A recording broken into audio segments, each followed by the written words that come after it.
Okay, so in this video, we are going to look at the solution for our question of the day. और ये हमारा जो है तीसरा इस सीरीज का तीसरा क्वेश्चन है। और ये जितने भी सॉल्यूशंस है या एक्सपेक्टेड क्वेश्चंस जो भी हम लोग इधर कुछ दिनों से सॉल्व कर रहे हैं, इनका आपको एक सेपरेट प्लेलिस्ट मिल जाएगा और काफ़ी ही अच्छे अच्छे प्रॉब्लम्स उसमें। और आप एक बार गो थ्रू करो, then you will realise that you will learn something from there, right. और ऑब्वियसली एग्ज़ाम के लिए काफ़ी इंपॉर्टेंट है वो सब क्वेश्चंस। इस क्वेश्चन को हम लोग पहले समझने की कोशिश करते हैं, देखते हैं कि ये पूछ क्या रहा है। बोल रहा है कि consider a fair coin with probability of head H and tails equal to half. ठीक है। Moreover consider two dice D1 that has three faces numbered 135 and D2 that has three faces numbered 246. When rolled for both D1 and D2, each of the three faces is equally likely, right? A random experiment is conducted as follows. First, the coin is flipped once. If it shows head, then dice D1 is rolled once, while if the coin shows tails, D2 is rolled once and the experiment ends. एक random variable define किया गया है। किस तरह से बोल रहा है कि let x be random number और random variable seen on rolled dice in the experiment, then what is the expectation of this random variable x. तो सबसे पहले जो भी रैंडम वेरिएबल डिफाइन किया गया, रैंडम वेरिएबल जो आपके पास है वो क्या है, एक्स है, राइट। अब ये मुझे ये बताओ कि ये रैंडम वेरिएबल एक्स जो है फॉर दिस पर्टिकुलर एक्सपेरिमेंट कौन कौन से वैल्यूज़ को ले सकता है।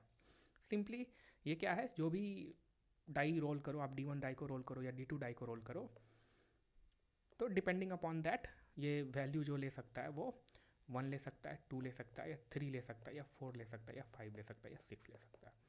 अच्छा, ये जो पूरा एक्सपेरिमेंट है ना, ये जो पूरा एक्सपेरिमेंट डिफाइन किया गया है, इसको आप दो सिनेरियो वाइज सोच सकते हो, राइट। पहला तो scenario, let's call this scenario S1, जहाँ पे कि D1 डाई को हम रोल करेंगे। और कब रोल करेंगे इसको, जब हम कॉइन को टॉस करेंगे और हेड अकर हुआ हो उस कॉइन में। और दूसरा सिनेरियो क्या हो सकता है, let's call that scenario S2। ये तब होगा जब मैंने कॉइन को टॉस किया है और टेल अकर हुआ है, राइट।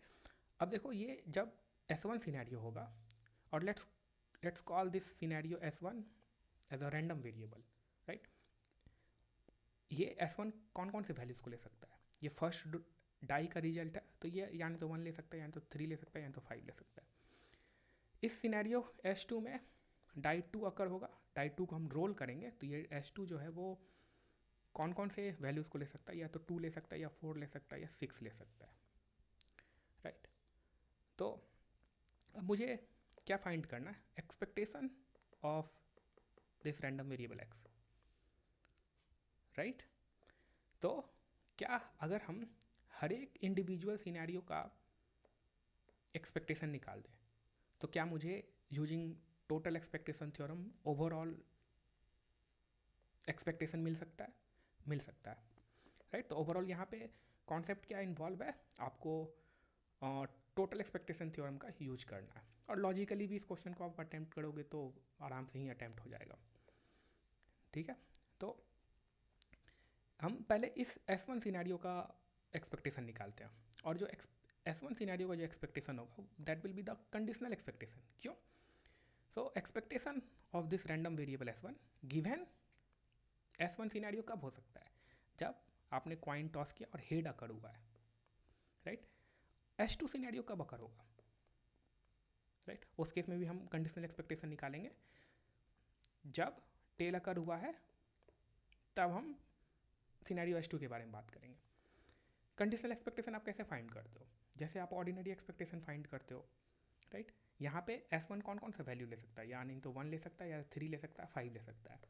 तो फर्स्ट वैल्यू अगर 1 लेता है विद द प्रोबेबिलिटी, यहाँ प्रोबेबिलिटी क्या होगा, probability that this S1 takes the value 1 given अगर आपका हेड अकर हुआ है तो, राइट। अब ये जो कंडीशनल प्रोबेबिलिटी है, ये that conditional probability will be equal to unconditional probability, क्योंकि ये दोनों जो इवेंट है वो इंडिपेंडेंट है। सो प्रोबेबिलिटी ऑफ S1 क्या हो जाएगा, 1 डिवाइडेड बाई 3। S1 अगर 1 वैल्यू ले रहा है तो उसका प्रोबेबिलिटी क्या हो जाएगा, 1 divided by 3 times 1, plus S1 जो है दूसरा वैल्यू लेगा, वो लेगा 3, right, with the probability. So 3 times what will be the probability that S1 takes the value 3 given that head has occurred. So that probability is 1 divided by 3 plus similar way S1 5 लेगा with the probability 1 divided by 3 और जब आप इनको add करोगे so that will be 5 3 8 1 9 9 divided by 3 that is equals to 3. अब now similar approach के साथ आप कंडीशनल एक्सपेक्टेशन निकाल सकते हो S2 का गिवन जब टेल अकर हुआ है तो, राइट. तो S2 कौन से वैल्यू ले सकता है, 2 with the probability 1 divide by 3, 4 with the probability 1 divide by 3 and 6 with the probability 1 divided by 3. तो 6 4 10 और 2 12, 12/3 दैट मीन्स कि 4. अब अगर आपको टोटल एक्सपेक्टेशन निकालना है तो आप क्या करोगे, इन दोनों एक्सपेक्टेशन को ऐड कर दोगे. सिर्फ इन दोनों एक्सपेक्टेशन को ऐड करने से काम नहीं चलेगा. अगर आपने टोटल एक्सपेक्टेशन थ्योरम जानते हो देन पहला एक्सपेक्टेशन सिनेरियो कितना आया, 3 आया, राइट. तो इस पहले एक्सपेक्टेशन को इस सिनेरियो के अकरेंस के करस्पॉन्डिंग प्रोबेबिलिटी से भी वेट करना होगा. तो ये सिनेरियो कब अकर होता है, जब हेड होता है. हेड होने का प्रोबेबिलिटी क्या है, 1 divide by 2. Similarly scenario S2 का एक्सपेक्टेशन कितना है, 4 है, राइट. बट ये सिनेरियो कब होगा, जब टेल अकर होगा, और टेल होने का प्रोबेबिलिटी क्या है, 1 डिवाइड बाई 2. दैट मीन्स कि 4 3 7 7/2 3.5 is the correct answer for this question, right. तो 3.5 जो है इसका करेक्ट आंसर होगा, राइट. तो ये था आपको क्वेश्चन ऑफ द डे का तीसरा नंबर क्वेश्चन और इसका सॉल्यूशन. नेक्स्ट क्वेश्चन जो है आपको डिफरेंट सोशल मीडिया हैंडल्स पे मिल जाएंगे. टेलीग्राम ग्रुप में अगर नहीं हो तो वहाँ आप ज्वाइन कर सकते हो. यूट्यूब कम्युनिटी पोस्ट पे भी ये जो fourth question of the day है वे आपको प्रोवाइड कर दिया जाएगा.